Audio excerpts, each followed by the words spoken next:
In 1940, as it became increasingly likely that the USA would be drawn into the Second World War, the U.S. Army approached 135 U.S. automotive manufacturers to submit designs to replace its light motor vehicles. The Army's specifications were demanding: a four-wheel drive, fold-down windshield, 660-pound payload, and the vehicle should weigh no more than 1,300 pounds. American Bantam Car Company, Willys Overland Motors, and the Ford Motor Company entered. Bantam won but did not have the production capacity to mass-produce the vehicle. Willys took over but, once again, they couldn't keep up with the production demand and Ford was contracted to produce the vehicle. The Ford car was designated GPW, with the W referring to the Willys licensed design.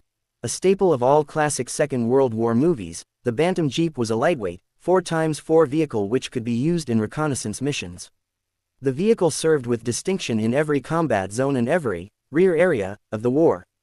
The beauty of the design meant that modifications were endless. The vehicles were used for garbage trucks, artillery platforms, litter carriers, messenger service, VIP limousines, and even heavily armed rapid strike assault vehicles. The Jeep was able to travel over all terrain and was even used as aircraft tugs onboard fleet carriers. 13,000 amphibian Jeeps were built by Ford. They were inspired by the larger DUKW, but the amphibious Jeep was too heavy and most of the GPAs were routed to the USSR under the Land Lease program. The Soviets were happy with the vehicle's impressive ability to cross rivers and they developed their own version of it after the war, the Gaz-46. Jeeps became so popular in the European theater that German troops came to believe that each American soldier was issued his own Jeep. The logistics of moving supplies and men hundreds of miles across bombed-out landscapes was a constant problem for Allied commanders. One vehicle that solved the problem was the General Motors CCKW truck. Capable of hauling 2.5 tons, all-wheel drive truck and able to be modified, these trucks were operated mainly by African American soldiers along the U.S. Army supply line. As D-Day approached, the CCKW had already proven its worth in the war, but with the invasion of Europe the truck would take on a legendary status.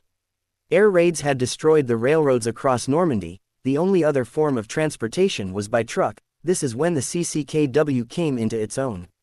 As the troops pushed further into France, supply lines became stretched, the trucks began to run further and further inland. Congestion on the narrow French roads threatened to scupper the Allied plans. The Red Ball Express was developed. Using the idea of one-way streets, the Allies created two routes between Cherbourg on the coast and the forward supply base in Chartres 200 miles away. The northern route was for eastbound convoys full of supplies and the southern route for westbound returning traffic. Using this system, 6,000 vehicles transported 12,500 tons of supplies a day. By the time the Red Ball Express ended after 3 months, 1 million tons of supplies had been transported and 50,000 CCKW truck tires had been worn out.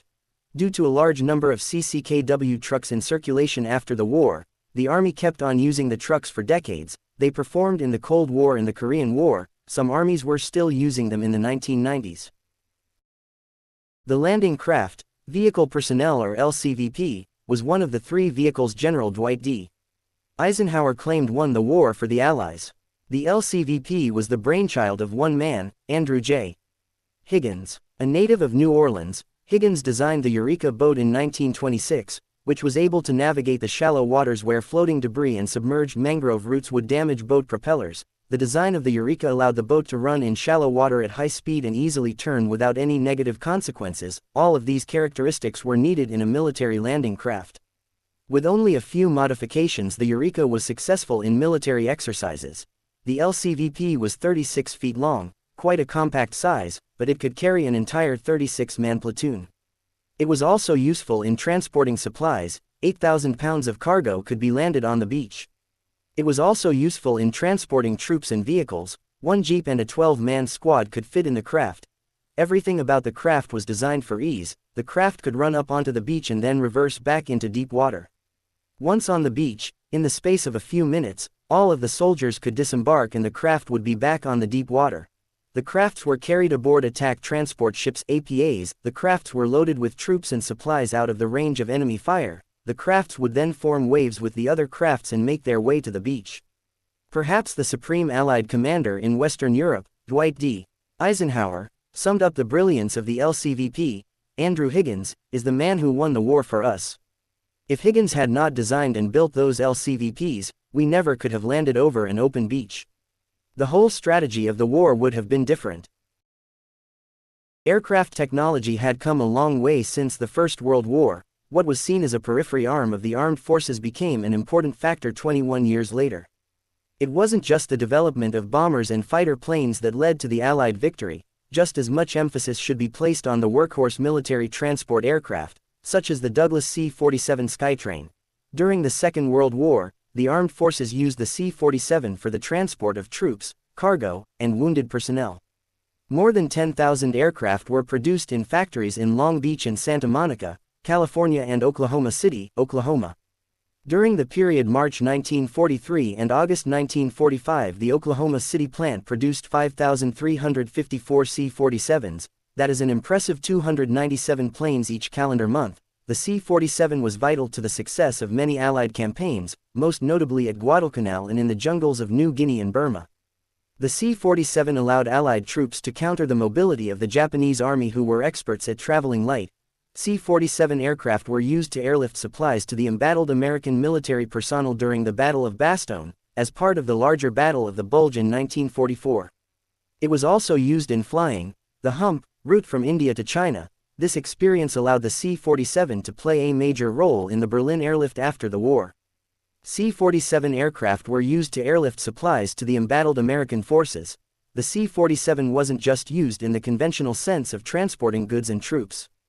In the European theater, it was also used to tow gliders and drop paratroopers. 4,381 paratroops were dropped from the aircraft during the invasion of Sicily, and 50,000 paratroops were dropped during the first few days of the invasion of Normandy in 1944. After the Second World War, the aircraft was used in major world events, including the Berlin Airlift, Korean War, and Vietnam War. The advent of heavier-than-air fixed-wing aircraft in 1903 was followed 7 years later by the first experimental takeoff of an aircraft from the deck of a United States Navy ship. These two inventions, the aircraft and the aircraft carrier, would change the nature of war. In a war which stretched across the globe and relied on air power to win battles, the combination of air and naval forces was vital for success. Nowhere did the combination of air and sea play a more significant role than in the giant floating fortresses of the aircraft carrier. At the beginning of the war, the Royal Navy had a numerical advantage over the German and Italian navies. Britain had 7 aircraft carriers compared to none on the German and Italian side. These huge ships were vulnerable to attack. For example, the sinking of HMS Glorious during the Norwegian campaign in 1940. In November 1940, the versatility of the carrier was demonstrated when HMS Illustrious launched a long-range strike on the Italian fleet. This showed the effectiveness of mobile aircraft strikes by short-range aircrafts. Perhaps the arena where the aircraft carrier truly showed its power was in the Pacific theater. The Japanese attack on Pearl Harbor was a display of the power projection capability of a large force of modern carriers. The attack was a turning point in naval history. No other nation had used aircraft carriers so effectively. As the Pacific War intensified and the USA made significant gains across the Pacific, the first naval battle was fought by aircraft and not warships at the Battle of Midway. Midway saw all 4 Japanese carriers sunk by planes from 3 American carriers. Midway was the turning point of the war in the Pacific, conducted only 6 months after the Japanese attack on Pearl Harbor. Military historian John Keegan called the Battle of Midway the most stunning and decisive blow in the history of naval warfare. The Liberty ship was the workhorse of the high seas. What it lacked in beauty, it certainly made up for in work ethic. 2,840 jeeps, 440 tanks, or 230 million rounds of rifle ammunition could be carried on board the Liberty. The class was developed to replace the British ships destroyed by German U-boat raids in the North Atlantic Ocean. The ship had a simple design and could be produced at a low cost, all great factors for mass production. At first, it took about 230 days to build a Liberty ship. This construction time was reduced by an average of 42 days. Then, somebody had some coffee and the record was set. The Liberty ship was launched 4 days, 15 hours, and 30 minutes after the keel was laid.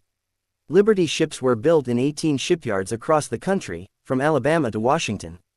The Liberty ship was a perfect example of wartime American industrial power, and the practical application of transporting goods, soldiers and supplies across the Atlantic helped the Allied war effort. Liberty ships were mass-produced on an unprecedented scale, built in 18 shipyards across the country, from Alabama to Washington. 2,710 Liberty ships were built between 1941 to 1945.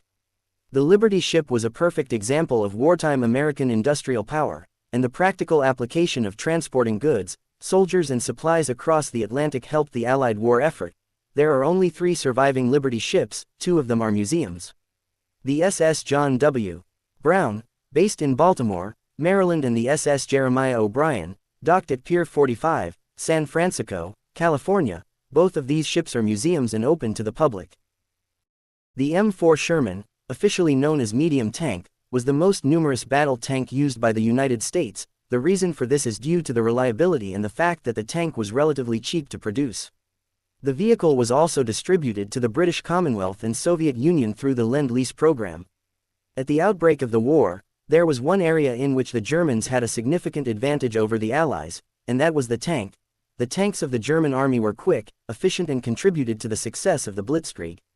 In 1940, the U.S. government submitted plans for the M4 Sherman tank, which was hoped would be as successful as the German tanks. In February 1942, 3 months after the United States entered the war, the design entered full production. At the outbreak of the war, there was one area in which the Germans had a significant advantage over the Allies, and that was the tank. The tanks of the German army were quick, efficient, and contributed to the success of the Blitzkrieg. In 1940, the U.S. government submitted plans for the M4 Sherman tank, which was hoped would be as successful as the German tanks. In February 1942, 3 months after the United States entered the war, the design entered full production. The tanks were used across all of the theaters of war. In the Desert War, they were effective due to their high top speed, improved armor, and weapons which were capable of penetrating German armor. By the end of the European War, half of the U.S. Army tanks were M4 Sherman tanks. In the Pacific War, where there were fewer tank battles, the Shermans easily outclassed their Japanese counterparts. The Shermans were modified with high explosive rounds to help pierce the thinly armored Japanese tanks. Shermans in the Pacific were also equipped with flamethrowers. The M4 Sherman design had an escape hatch underneath the hull. This was used as an alternative escape route, but in the Pacific Campaign, it was used to rescue wounded soldiers as Japanese snipers frequently targeted Americans dispatched to treat the wounded. Thousands of the long-range, single-seat fighter known as the North American Aviation P-51 Mustang were produced to aid the Allied war effort. Production began in 1940, and by 1945 each plane cost $50,985. North American Aviation decided on creating a new design rather than building from an old design. The vehicle was extremely adaptable and served across all the theaters of the war. The first combat action the Mustang fighters participated in took place on the 10th of May 1942, when RAF pilots flew them against the Luftwaffe. By the end of the war, the 15,000 Mustangs that had been produced had claimed 4,950 enemy aircraft. The main role of the Mustang was to help escort bombers on raids into the Nazi-held territory, but they were also valuable in the China-Burma-India theater as well, where they operated in both ground support and bomber escort. By the end of 1944, 14 out of 15 groups of the U.S. Army 8th Air Force contained Mustang fighters. Chuck Yeager, later to become the first pilot to have exceeded the speed of sound, shot down a German Me-262 jet fighter in his Mustang fighter, making him the first American to shoot down a German jet fighter. The Mustang helped ensure Allied air superiority across Europe in 1944. With control of the air, the land forces could be protected as the Allied armies pushed deeper into the Nazi-controlled territory. Chief Naval Test Pilot Eric Brown had this to say about the Mustang: "The Mustang was a good fighter and the best escort due to its incredible range, make no mistake about it. It was also the best American dogfighter." After the Second World War, Mustangs continued to serve in the military. They were the main propeller-driven fighter of the U.S. Army Air Forces, remaining in service in 30 countries around the world and also serving in the Korean War. Which Second World War vehicle could start its life crossing beaches and rivers and end its life offering tourist cruises up and down the River Thames in London, UK? The DUKW, of course. Before we look at the history of this fascinating vehicle, let us clear up the name. DUKW is not an acronym, it is the nomenclature of the General Motors Corporation. D stands for 1942, U is for utility amphibious, K stands for all-wheel drive, and W for two-powered rear axles. A six-wheel drive amphibious vehicle which excelled at approaching and crossing beaches in amphibious warfare attacks. These amphibious warfare attacks became more popular as the Allied powers pushed further into the Nazi-held territory. The DUKW was supplied to the United States Army, the United States Marine Corps and Allied forces. 2,000 of the vehicles were supplied to the United Kingdom under the Lend-Lease program. 535 were also used by Australian forces, with 586 supplied to the Soviet Union. The DUKW, popularly pronounced Duck, is an example of what happens when you take an already amazing machine and modify it to produce a vehicle that solves numerous problems. The DUKW is basically a modification of the CCKW truck which was used on land. The DUKW's unique feature was that it could be used as an amphibious vehicle, mobile on both land and water. The DUKW would prove its seaworthiness by crossing the English Channel and take a major role in the Normandy campaign. The DUKW was used in landings in the Mediterranean, Pacific, Normandy, Operation Husky, invasion of Sicily, and Operation Plunder, crossing of the Rhine. One of the reasons why the DUKW was so effective on both land and water was due to the fact that the driver could control the tire pressure. The tires could be fully inflated for hard surfaces and deflated for soft surfaces. If one vehicle could be classed as winning the war for the Allies, it would be the submarine Spitfire. This fighter plane embedded itself into the consciousness of the British during the Battle of Britain, even though the more numerous Hurricane shouldered a greater proportion of the burden against the Luftwaffe. The Spitfire was almost as important for its propaganda worth as it was for its fighting prowess. Other planes could be completed quicker. The German Bf 109 fighter took a third less time to build than a Spitfire aircraft, but the Spitfire was the only Allied fighter in production at the outbreak of the European War that was still in production at the end. The design was produced in greater numbers than any other Allied fighter design. Together with the Hawker Hurricane fighter, these two types of fighters defended Britain from Germany's aerial invasion during the Battle of Britain, a battle which, if it had been lost, would have been the end of the war in European democracy. The slower Hurricane was used to attack enemy bombers, whilst the quicker Spitfire was an effective offensive weapon in attacking enemy fighters. The speed of the Spitfire saved many lives, especially when chased by enemy fighters. As the author Stephen Bungay noted, not until the advent of the first swept-wing jets in 1949 was there anything which could catch it. After the war, Spitfires were still being used in many air forces around the world, and they remained in service until the 1960s.